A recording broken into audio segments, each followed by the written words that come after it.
جزئیات پرونده نو علیه بزرگمهر یارف و انتقال او به بازداشتگاه. نگرانی دادستان کل تاجیکستان از افزایش جرم و جنایت مربوط به تروریسم در شمال کشور. تغییرات در قانون دریافت شهروندی روسیه برای کودکان. سفر نمایشی رئیس جمهوری آذربایجان به تاجیکستان. بنیاد بزرگمهر خبری پیام در مورد انتقال بزرگمهر یارف به بازداشتگاه و افتتاح پرونده نو علیه او را تایید کرد. مقامات تاجیکستان علیه وکیل دفاع زندانی تاجیک پرونده نو باز کردند. وزارت امور داخلی تاجیکستان علیه بزرگمهر یارف وکیل مدافع سرشناس و زندانی تاجیک به اتهام قلابی پرونده نو باز کرده است و او را به بازداشتگاه موقتی انتقال دادند. این پرونده از سوی مقامات ریاست تفتیشاتی وزارت امور داخلی باز شده است، اما این ریاست از ارائه جزئیات پرونده خودداری کرده است. در همین حال رئیس بنیاد بزرگمهر جمشید یارف در صحبت با پیام گفت که علیه این وکیل زندانی برای بار چهارم است که پرونده باز می شود و اخیراً علیه او بر اساس بندهای ا و ب قسم 4 ماده 247 کودکس جنایی تاجیکستان پرونده باز شده است. در شرح بیشتر قضیه جمشید یارف افزود: چیزی خیلی گویم داکومنتال انیق نیست، همه در نتیجه تحلیل و تخمین و انالیزی گرفتن معلومات و همه چیز در همون آینده، برای که ادوکات در تماس نمیبروید، ترسیدگی پنهانی همه زبان خط گرفتگی که گپ زدن ممکن نیست، پرونده آغاز میکنن. لیکن میدونیم که تقریبا یک 4-5 روز شید، برای که روزی شنبه مادر میرود سیزو تورما میرود، دامو سرداری تورما میبره، میگه که باید علاقه در سیزو هست، یعنی که روز شنبه بزرگمهر در چیز بود، در سیزو بود. برای چی سیزو بردن در تورما نه؟ من فکر میکنم هم پوفیشوری بزرگمهر که با تماس بروید، برای که چند مراتبه کوشش کرد که ادوکاتای شناس، ادوکاتای از قبیل شاگردوش خشتبارو ادوکات شوند، حمایتگر شوند، نشید. همه را ترساندن یا که آدم‌ها ترسیدن، یگان کس نشید و یک ادوکاتی چیز از دولتی هست. ایوای هم ادوکات هم گویم توغری نیست و یک استاژور است، یگان کارم کرده نمیتوند. ادوکاتی به اینیشیاتیو، ادوکاتی که فقط وظیفه‌اش همین که مقامات دعوتش میکرده است، این میرفته است. اما با 247 با فکر من باز همون قسمی 4 برای که تکراری جنایت بشد، ریسیدیو، همین هم انالیز است، ریسیدیو جنایت حساب می شود. این تو 12 سال با فکرم چیز دارد، جریمه ندارد، نکی جریمه اکو بزرگمهر نمیکنن. این بودگی برای که قدر پرونده دارد این آدم، 4 پرونده میشه. این ریسیدیویستی مخصوصا خوفناک حساب می شود در نظر اینا.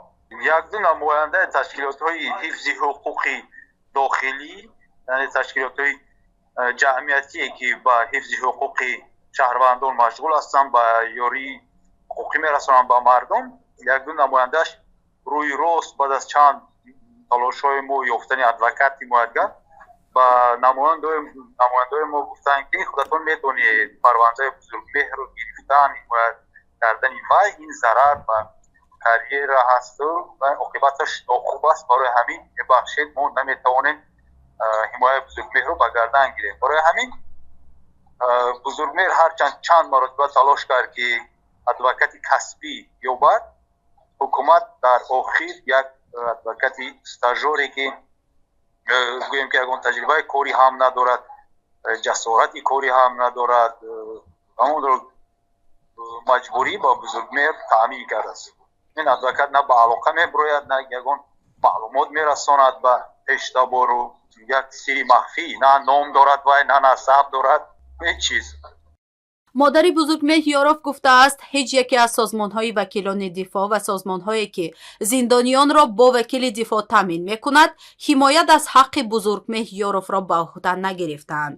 бузургмеҳ Ёров аз вакили дифоъи саршиноси тоҷик аст, ки пас аз боздошту зиндонӣ кардани мақомоти ҳизби наҳзати исломии Тоҷикистон дар соли 2015 ҳимоят аз ҳаққи онҳоро дар додгоҳ ба зимма гирифт.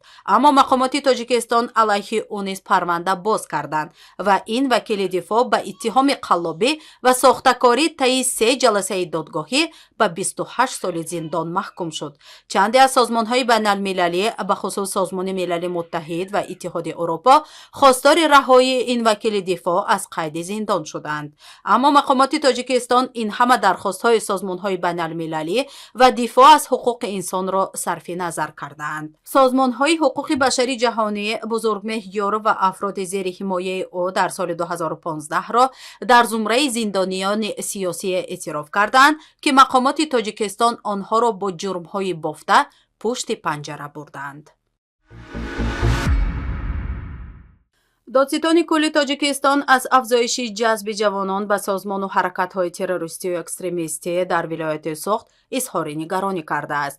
ба иттилои дафтари матбуоти додситони кул Юсуф Раҳмон, дар зимни баргузории ҷаласаи кории ҳукумати Тоҷикистон дар шаҳри Конибодом, аз афзоиши беш аз 17% гароиши ҷавонон ба созмонҳои террористию экстремистӣ дар Суғд изҳори нигаронӣ кардааст. ҳарчанд додситони кул аз ҳеҷ гурӯҳи террористии мушаххасе мутазаккир нашудааст, аммо ӯ гуфтааст, гароиши ҷавонон дар вилояти Суғд 17.5% бештар шудааст ва бештаре аз ин маворид дар шаҳрҳои Исфара ва Конибодоми вилояти Суғд сабт шудаанд.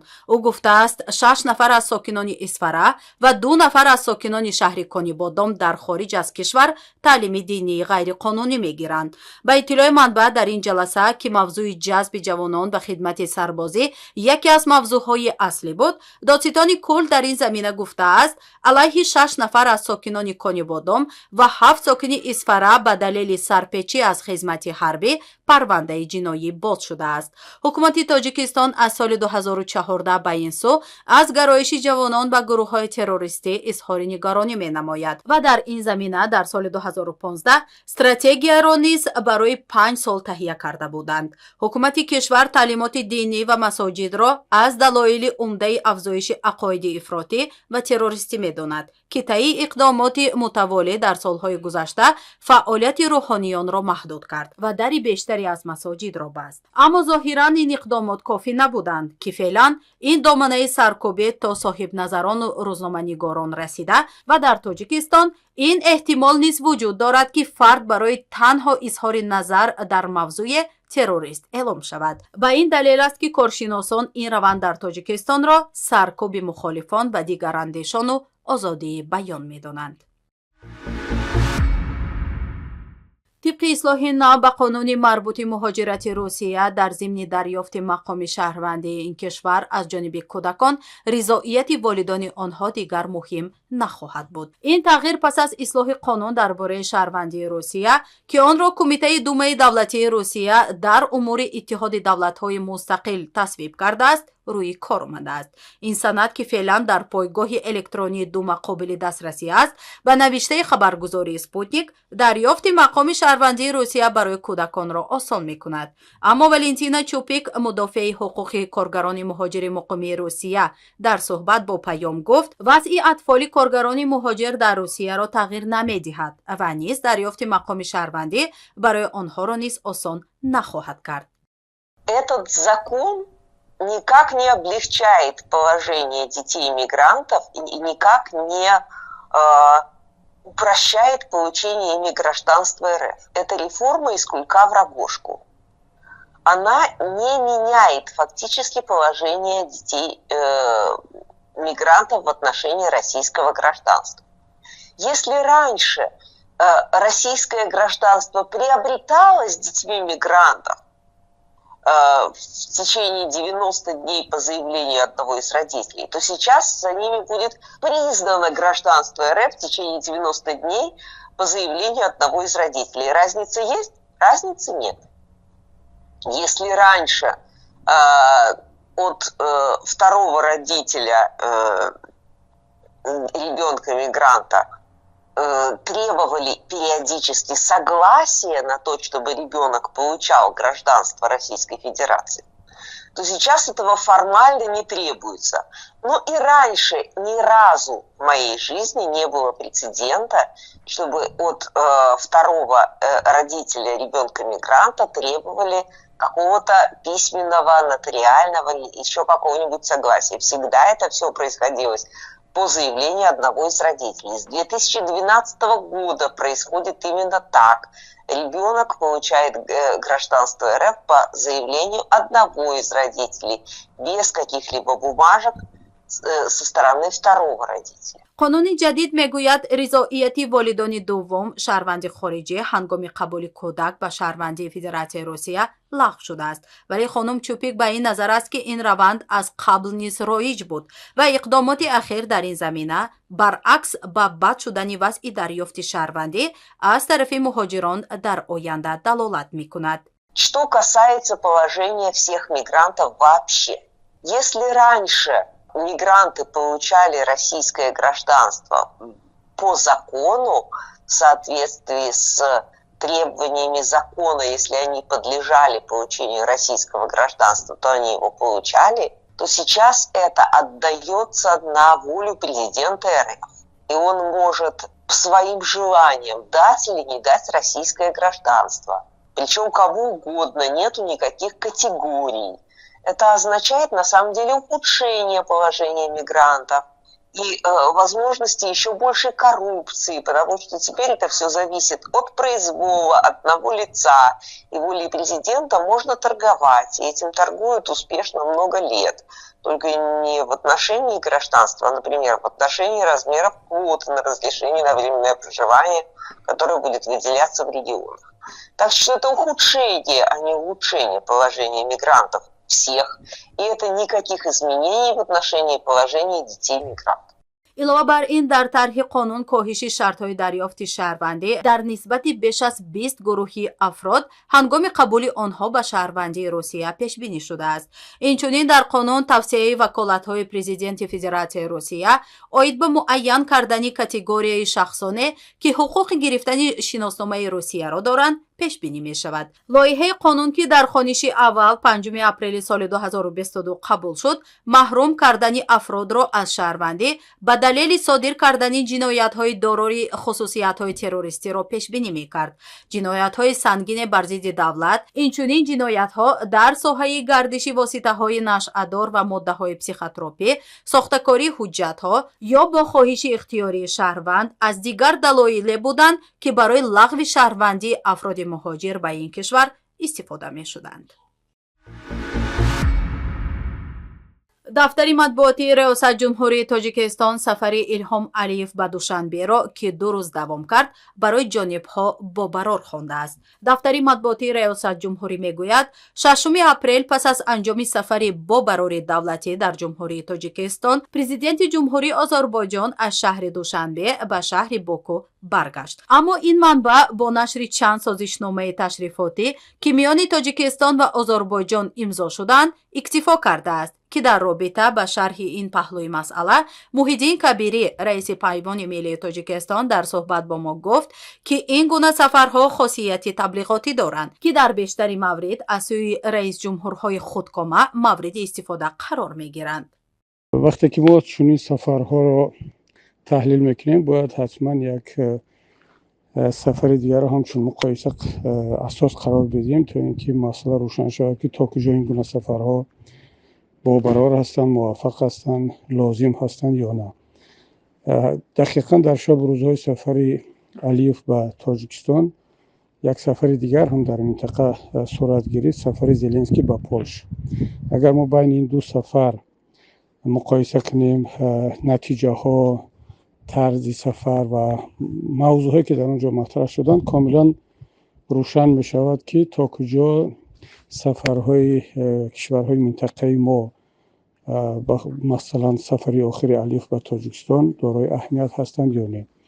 در سفر زلنسکی به پولشا مسائل خیلی روشن، واضح، با نتیجه های دقیق و با موضوع های دقیق بود و بین دو раҳбар тавофуқ ба вуҷуд омад ки Полша чӣ гуна кӯмакҳои мушаххасро ба Украина барои дифоъ аз сарзамини худ анҷом хоҳад дод.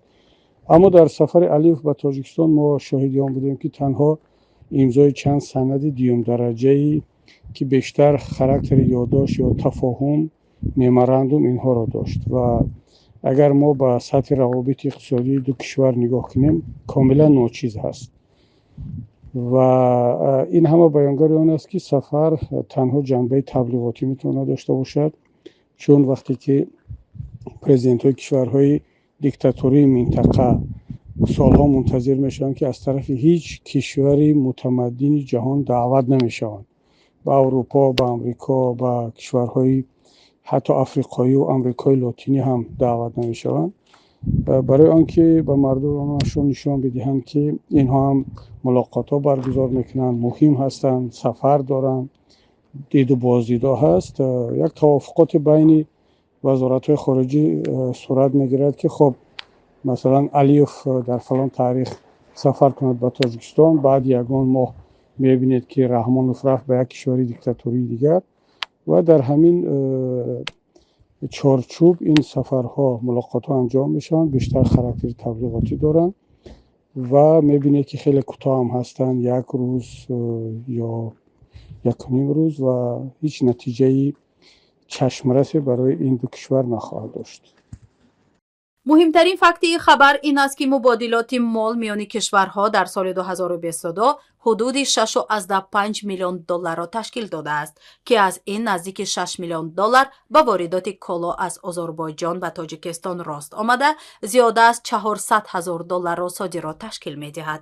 ин дар ҳоле аст ки борҳо коршиносон гуфтанд воридоти Тоҷикистон аз содироти кишвар бештар аст ва нишоне аз заъфи Душанбе аст ки натавонистааст ҳадди ақал содироти худро бо шарикон ба ҳадди баробар бо воридот ба роҳ монад.